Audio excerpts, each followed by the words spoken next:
Okay, so I have a question from a viewer asking about how my perspective as to how Christianity sees the God of Judaism and kind of reformed it.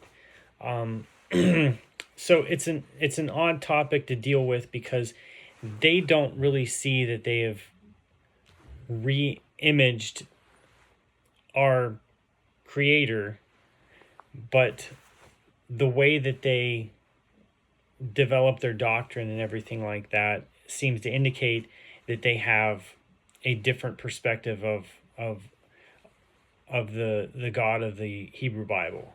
So one of the main things is that Christianity is based in Greek text. So they've disconnected from the original language of the Jewish people.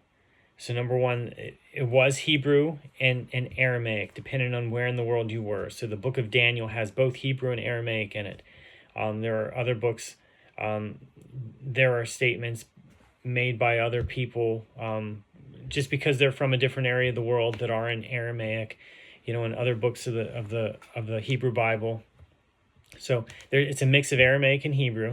But then when Christianity comes along, most of their references and quotes to the Hebrew Bible, or what we would say the Hebrew Bible, are actually quoting Greek text.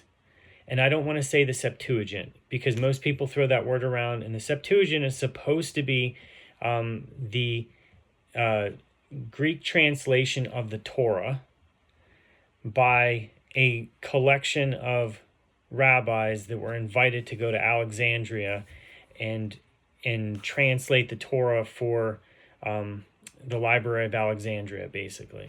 And they did that and came out. They worked in separate rooms, and they came out with the same exact translation, every single one of them, and it was known as the Septuagint.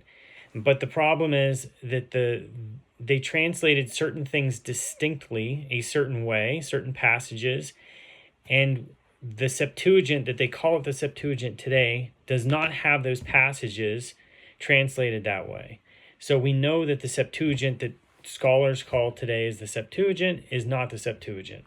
And the other thing is, it's a Greek translation of the entire Hebrew Bible. I'll say the Hebrew Bible, meaning the books of the Bible.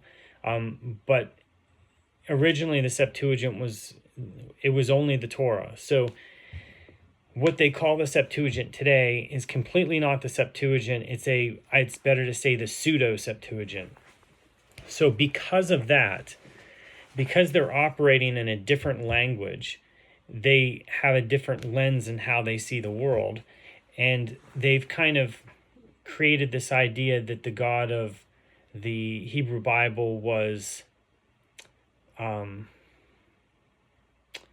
maybe more upset with the world,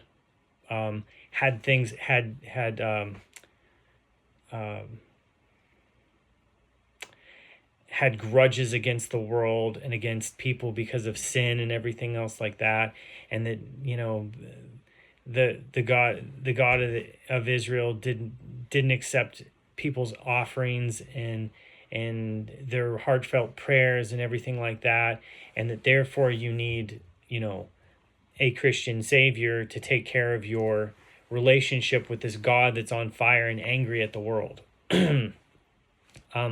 It's not exactly that way, but that's more or less the lens that it's seen through. So in a sense, they've reinterpreted the God of Israel as being, or the Creator as being, this angry creature that holds a grudge against the entire world for things that are not even our responsibility. And that we're going to some place of eternal punishment because we were just born into this world. And those ideas are absolutely absurd. And I beg to say that the reason why that transformation happened is because the Christianity seems to be built as a structure to disarm the Messianic movement in Judaism that threatened the Romans, or threatened the ruling party in the land of Judea. So to take away the threat, you need to reinterpret the religion into something that's more pacifist. So you'll notice that Christianity is more pacifist than Judaism when it comes to like foreigners ruling over them. The New Testament doesn't say anything bad against tax collectors, Roman officials, and soldiers. They're seen in the highest light, like they were the best class of people. You'll notice that the New Testament speaks extremely highly of a lot of these Roman soldiers, tax collectors, and everything else. So it very well seems to be a political reinterpretation of Judaism to get people on board to accept a movement where they could control it more. And we can see this completely because, if Christianity came out of Judaism, well, then it should be centered in the land of Israel. Like naturally, any religion that comes out of a certain area of the world is centered in that area of the world, right? Buddhism, Hinduism, Native American religions. I mean, you name it, like they're centered in the place where they originate. Islam, and you name it, any religion, with the exception of Christianity. Because Christianity claims to have come from the land of Israel, but they're centered in Rome, or they're centered in Constantinople. When the church split, it was elsewhere. Their texts are in a different language. It seems to be a manufactured religion, and some things to point in that direction. The history of Christianity is all twisted. Number one, you have dates of things that don't line up. One of the biggest things, so Josephus talks about the different sects in Judaism, and he says that the Essenes, he writes about the Essenes being the smallest of the sects. They were a closed society, which means, that if you're going to report about them, why would you report about them? But they numbered 4,000. Yet the New Testament, in the book of Acts 4:4, it says that the Christians numbered 5,000, and they were growing in numbers every day. So if Christianity was a movement that outnumbered the Essenes, then why in the world didn't Josephus talk about them? I mean, and name them as a Jewish group. That's what I'm specifically referring to.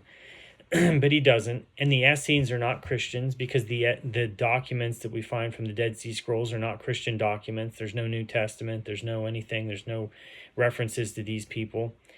Some people will try and say that there is, but it's not. You have to use your imagination and, conjoin these things. And then one of the biggest things is it appears, so Josephus was a Roman trader, like a Jewish trader. He ended up being adopted into the royal Flavian family. And there's people that believe that he helped manufacture the Christian religion because he had such high knowledge of Judaism, such exhaustive knowledge of Judaism. And one thing that points to this is the character in the New Testament called Joseph of Arimathea. So there's no place called Arimathea, but in another extra biblical book, the book of Barnabas, or the Gospel of Barnabas, it says his name is Joseph bar Mathia. And that's interesting because that's exactly Josephus's Hebrew name. And Josephus, in his own biography, he mentions that whenever the Romans sacked Jerusalem, he was on their side at that time. He was on the Roman side. He noticed a couple of his friends being crucified, 3 of them, and he requested that they be taken down. 2 died and 1 revived. That's in his biography. So that completely describes the crucifixion narrative in the New Testament. And there's so many things. There's so many things you could spend hours dealing with that topic. But so yes, Christianity seems to have tried to reinterpret the God of Israel and make the God of Israel more angry and mad at the world. And but ultimately, Judaism doesn't see that God is angry at the world. God has given the world many chances. Like if you heard the legends about Sodom and Gomorrah, he let those cities exist. He didn't destroy them until they got to a very, very, very low point. And he even told Abraham that your descendants will in the future inherit the land of Canaan as your possession, which has happened to this day. This is a fulfilled prophecy, because who lives in the land of Canaan? It's Muslims and Jews. And those are the descendants of Abraham. Predominantly. And but anyway, aside from that, he said that their iniquity, or their the evil that they're causing in the world, is not yet fulfilled yet. It's not at the point where I'm going to destroy them and cause your descendants to inherit that land. It hasn't happened yet. So in the days of Abraham, God didn't give the land of Canaan to Abraham, and Abraham didn't go through and conquer the land of Canaan. It's something that happened in the future. It was for the future time when the descendants, the citizens of the land got to an extremely low point. And most people don't understand how low of a point they got. It wasn't that they were just like not Hebrews. It was they were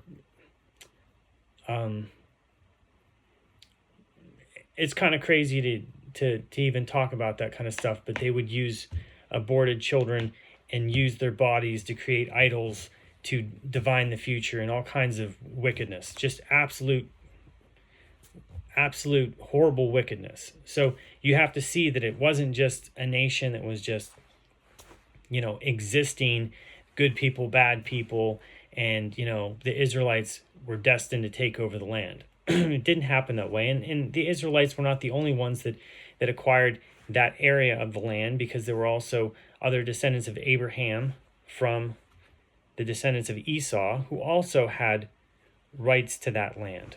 And but anyway, so kind of getting a little off topic, but the idea that other people interpreting the God of Israel, the creator, to be this mean, on fire God that's sending people to hell if they don't believe in something in particular, and that you're born into this death train to hell. Like you're born on the train to the Nazi death camp and you're going there. Like it's not the way that God operates. So I hope that clears it up for you. And if there's Christians that don't believe that, well, please speak up and give your sources.